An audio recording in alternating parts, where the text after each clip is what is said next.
Togo Info, le Togo à votre portée. Salutations révolutionnaires, peuple togolais. C'est votre camarade, président Egouti Beyanza.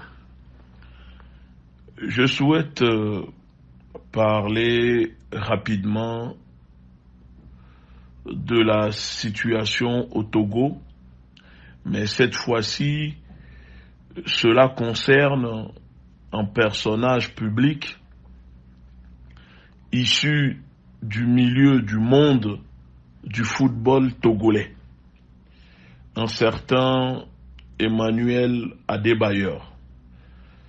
Si je réagis, c'est parce que vous êtes nombreux, beaucoup, à m'avoir interpellé, envoyé les images, les réactions de Emmanuel Adebayor concernant la situation au Togo, un conflit ou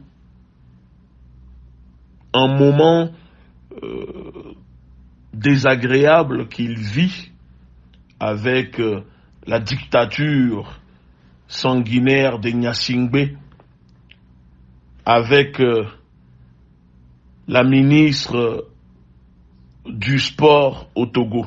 Je ne connais pas son nom et je n'ai même pas envie de prononcer son nom. Bon, vous savez, moi je ne suis pas du genre et je n'ai pas le temps à parler de tout ce qui est divertissement, distraction, etc. Parce que je dis toujours, ce n'est pas avec le foot que nous allons libérer un peuple esclave, un peuple emprisonné. Le foot, c'est du divertissement, c'est de la distraction.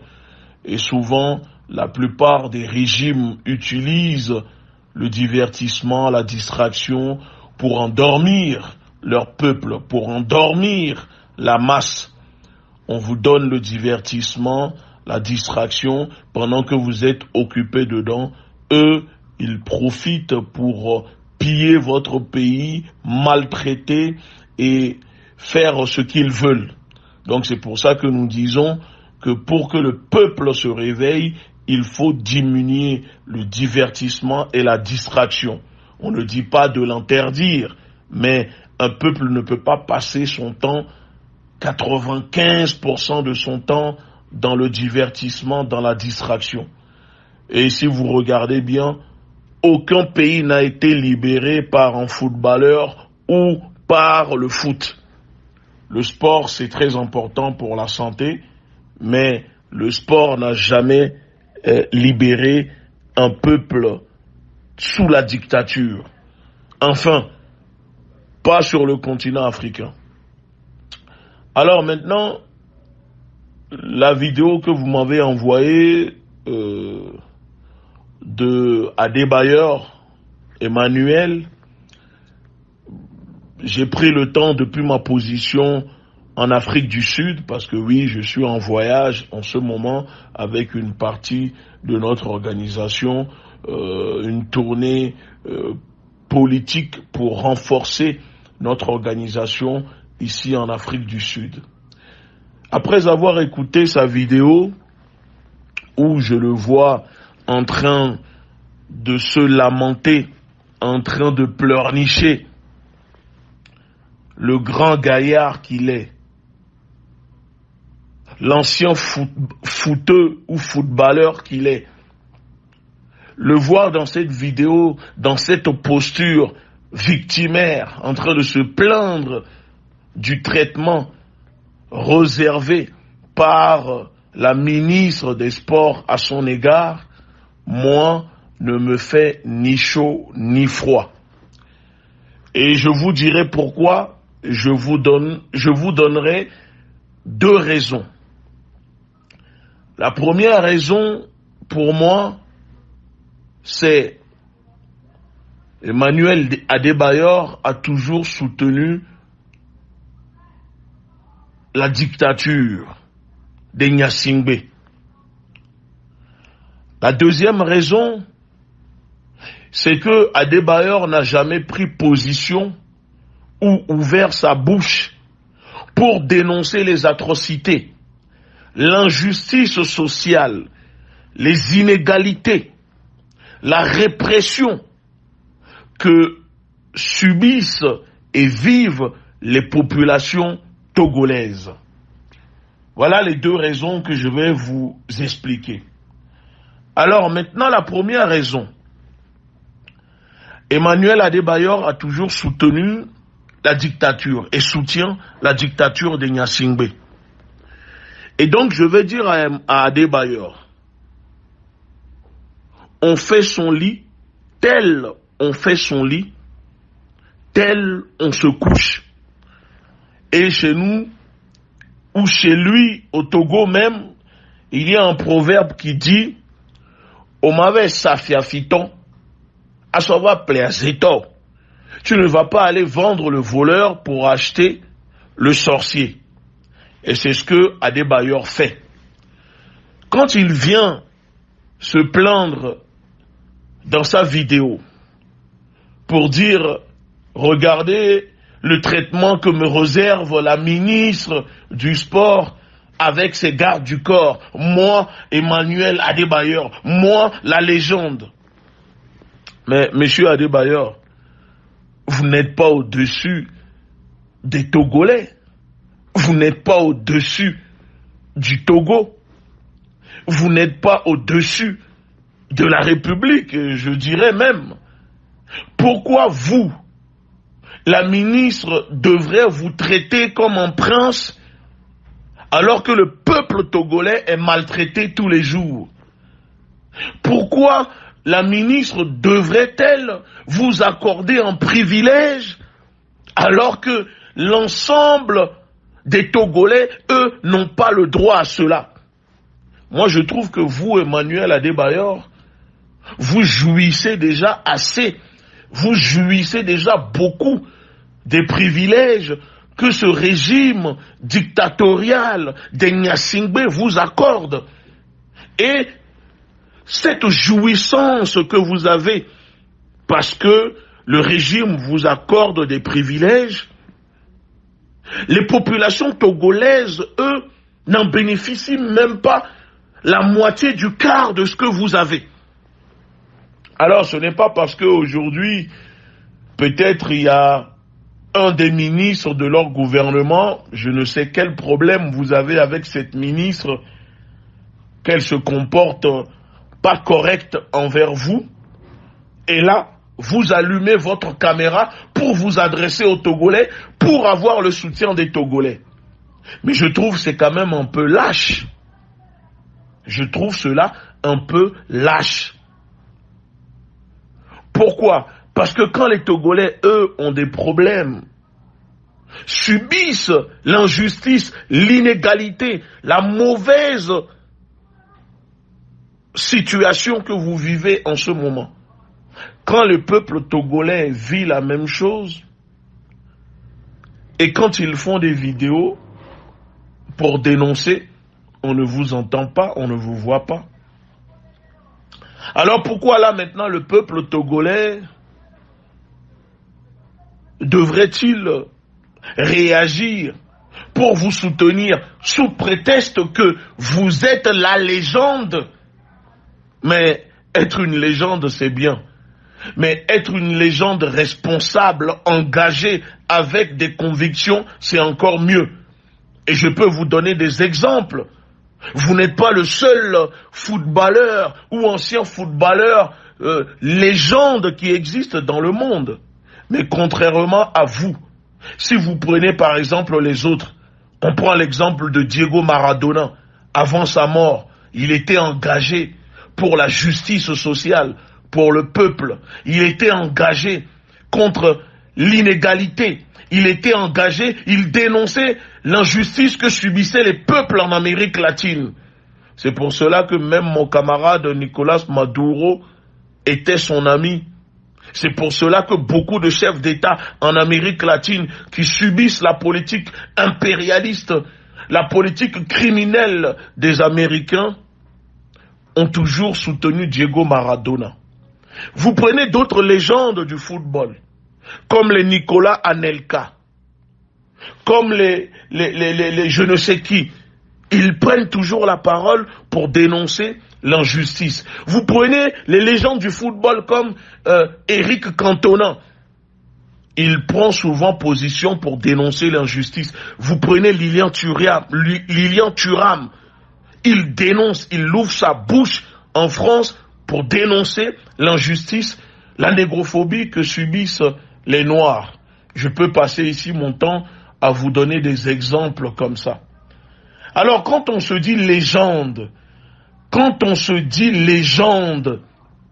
il faut assumer aussi ses responsabilités. Et comme ça, le jour que vous aurez un problème, le peuple sera là pour vous. Mais vous êtes absent. Vous utilisez le titre légende, mais vous n'avez pas un comportement de légende. Je suis désolé de vous dire, Emmanuel Adebayor, on ne se connaît pas. Je ne vous ai jamais vu. Mais je sais que vous êtes de Kpalimé. Vous êtes de Kpalimé, si je ne me trompe. Dans la même ville, je dis dans la même ville, où ma grand-mère est née. Et je connais très bien Kpalimé, que ce soit jusqu'à Agou, etc., à Kololo, tout ça je connais. Nous avons marché dessus. Nous avons joué dans ces coins. Mais aujourd'hui, ce qui se passe au Togo, ce que vous êtes en train de vivre, c'est ce que vivent les Togolais au quotidien.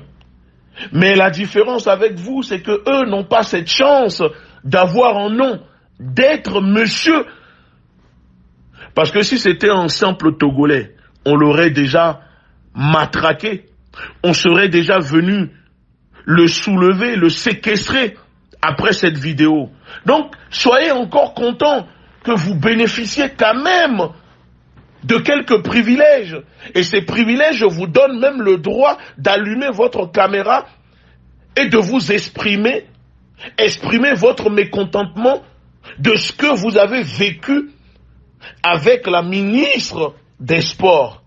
Parce que les Togolais normaux, eux, ne peuvent même pas le faire, n'ont même pas ce droit que vous avez. Mais malgré ça, vous êtes en train de vous plaindre aux Togolais. Parce que on ne vous a pas laissé passer derrière la ministre ou vous asseoir à côté de la ministre. Mais si vous estimez que ce que fait la ministre des Sports, ce n'est pas bien, au lieu de seulement se plaindre, parce que cela touche votre petite personne de petit joueur togolais, Emmanuel Adebayor, qui se dit légende, parce que au Togo, il y a tellement la médiocrité que vous, quand vous avez réussi un peu, on pense que vous êtes un footballeur, je ne sais quoi. Mais au Togo, il y a des joueurs, des footballeurs 2 fois mieux que vous. C'est juste qu'ils n'ont pas eu la chance. Vous n'êtes pas un si grand footballeur que ça.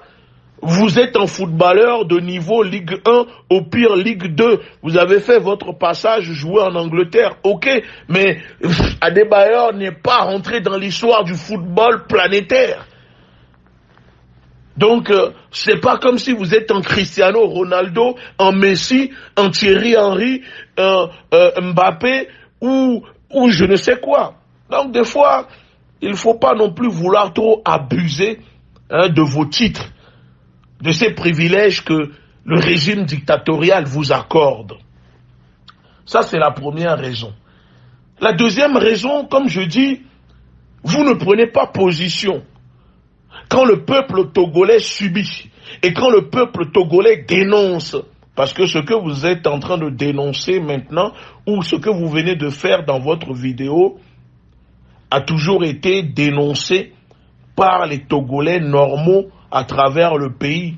Mais est-ce qu'une seule fois vous avez ouvert votre caméra pour parler, pour défendre le peuple togolais, quand le peuple togolais dénonce la maltraitance, l'injustice que lui réserve le régime dictatorial des Gnassingbé, parce que contrairement à vous, eux n'ont pas les privilèges dont vous jouissez au Togo.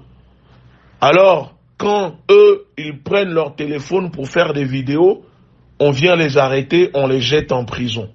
Donc Emmanuel Adebayor, et je profite même pour vous poser la question, pourquoi les Togolais, encore une fois, devraient-ils vous soutenir ou avoir de la compassion pour vous parce que la ministre des Sports vous traite mal, alors que vous en avez pas pour le peuple togolais qui est maltraité par ce même régime, par cette ministre des Sports au Togo. Combien d'infrastructures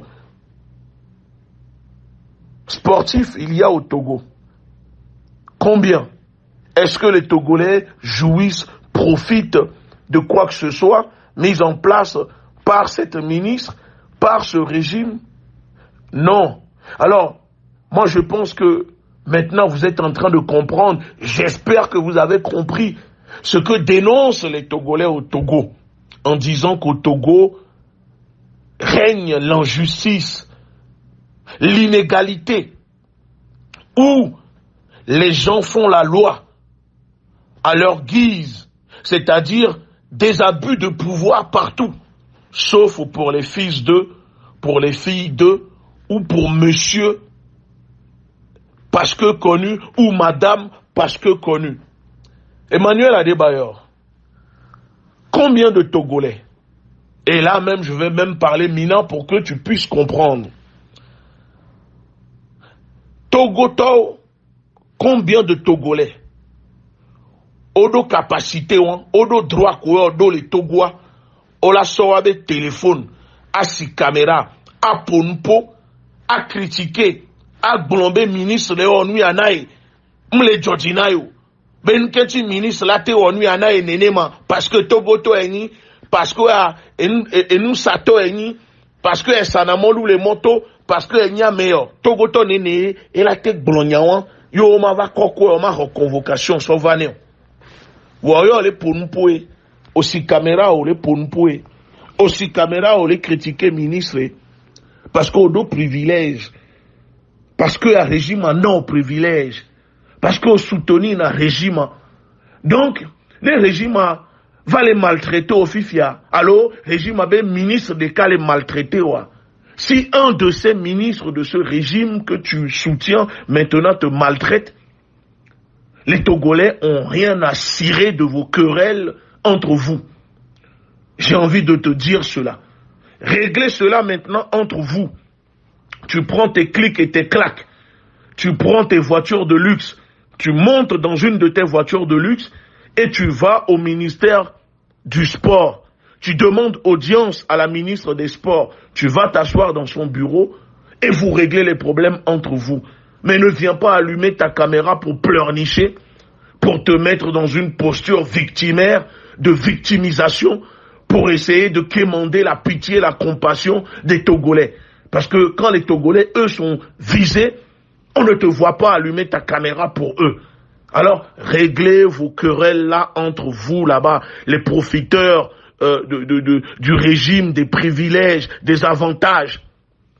Comme on dit, quand tu manges avec le sorcier, il ne faut pas venir te plaindre que les enfants du sorcier te manquent de respect. Tu règles ça avec lui. Tu vas voir au pire des cas le président que tu as toujours soutenu, n'est-ce pas, Faure Gnassingbé, et tu vas faire tes doléances là-bas.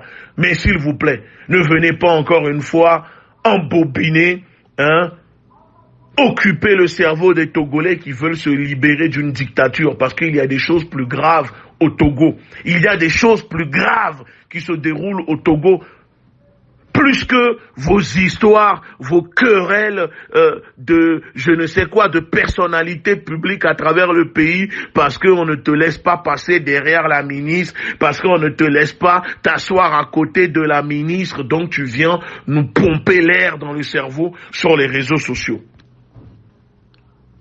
Quand on est légende, une légende doit s'engager. Une légende a des convictions. Une légende, ça défend le peuple. C'est pour ça qu'on est une légende. Tu comprends? Emmanuel Adebayor. Et je dis, je n'ai rien contre toi. Je ne te connais pas, on ne se connaît pas. Mais je réagis parce que les Togolais m'ont demandé de réagir. La jeunesse togolaise m'ont envoyé beaucoup de messages pour que je puisse réagir. Alors je dis au peuple togolais, à la jeunesse togolaise, Mitasia Meon Wabenya, ne vous occupez pas de leurs problèmes. On a des choses plus graves à régler au Togo. La vie chère, les problèmes du mal logement, l'injustice sociale, l'inégalité, l'inflation, le chômage. On a tout ça à régler au Togo. La liberté, la souveraineté, voilà des choses que nous devons prioriser au Togo. Les histoires de foot, d'un footballeur qui se plaint d'une ministre, ça c'est entre eux. Quand ils mangent entre eux, vous n'êtes pas là. Alors pourquoi maintenant, quand ça gâte, ils vont venir vous voir, allumer leur caméra, et vous, comme des cons, vous allez commencer à avoir de la compassion pour eux sur les réseaux sociaux. C'est leur problème, c'est entre eux. Restons concentrés sur la libération du Togo. Restons concentrés sur les choses que vivent les Togolais. C'est ça qu'on veut. Sur ce, prenez soin de vous et je vous dis à très bientôt. Ciao.